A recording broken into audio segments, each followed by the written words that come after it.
John Mercer's life had always been orderly. A mid-level marketing manager in Chicago, he followed the routines most people found comforting. Morning coffee at 6:30, the same subway train, the same cubicle with the same buzzing fluorescent lights. But the nights? The nights had become unbearable. It started subtly, a flicker of shadow, the sense that someone was watching him. Then came the nightmares. The same nightmare every single night, growing more vivid, more terrifying, until John could no longer ignore it. In the dream, he walked down an endless hallway. The walls were polished wood, unnaturally dark, and they reflected his face back at him, distorted, twisted, terrified. The lights flickered overhead, buzzing like angry insects.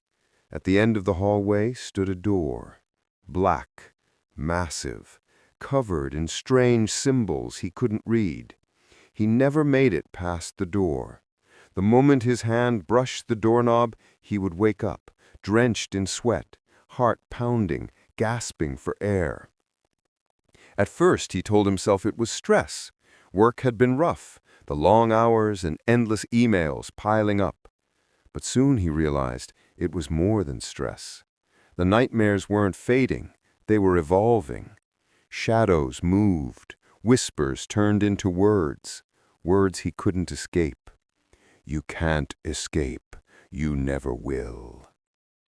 John tried ignoring it, hoping the nightmares would pass. He drank chamomile tea, took sleep supplements, even tried meditation. Nothing worked. Every night, the hallway waited for him. Every night, the door taunted him. By the third week, he was exhausted. Sleep deprivation had started to warp reality. He would see the hallway in his office reflected in the glass walls, in the elevator mirrors. Even walking down the street, the black door appeared in alleyways, windows, and reflections in car side mirrors. He was losing his mind. Desperate, John sought help. He visited therapists, sleep specialists, even a neurologist. Nothing explained it.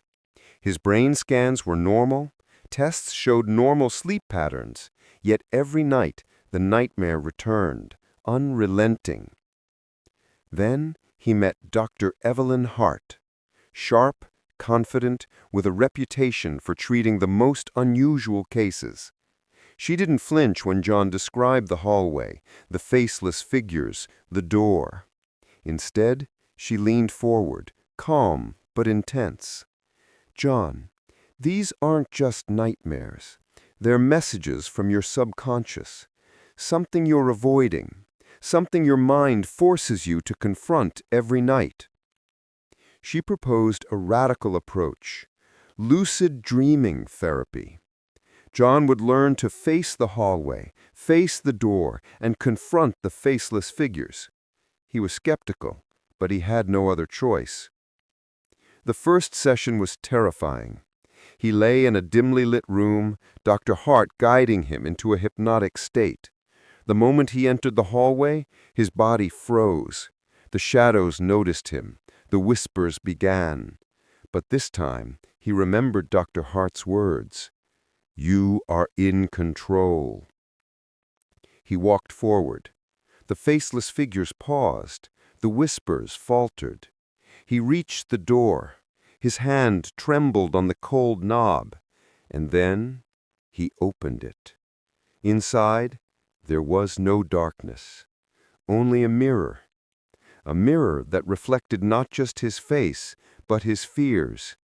Every regret, every choice he had buried, every moment he had avoided confronting. The reflection smiled when he didn't. He stepped closer. The mirror cracked. Through the cracks, sunlight spilled into the room.